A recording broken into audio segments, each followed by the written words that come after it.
Вчера лидерите на најголемите партии во државата го утврдија 15 јули за ден на гласање на предвремените парламентарни избори. Председателот Пендаровски ноќеска прогласи уште 8-дневна вонредна состојба токму во функција на изборите, со што се исполнети сите услови од 24 јуни да започне предизборната кампања. Инеку на 13 јули први ќе гласаат заразените со COVID-19 кои се лекуваат дома и лицата на кои им е одредена мерка самоизолација, а на 14 јули ќе гласаат изнемоштени и болни лица. Гласачите ќе имаат 2 часа повеќе да го дадат својот глас за своите кандидати, што значи дека гласањето на 15 јули ќе трае од 7 до 21 часот.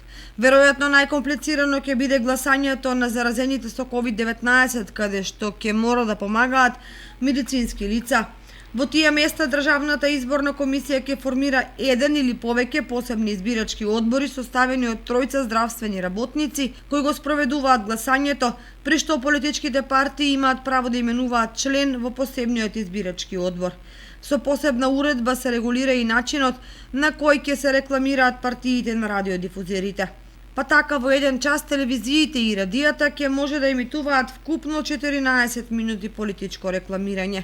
Од тие 14 минути, 6 минути ќе може да се одвојат за двете најголеми политички партии од власта кои на последните парламентарни избори освоиле најмногу гласови, исто толку и за двете најголеми опозицијски партии. Преостанатите 2 минути се наменети за партиите кои не освоиле 6 пратеници за да формираат пратеничка група, како и оние кои не беа дел од последниот парламентарен состав.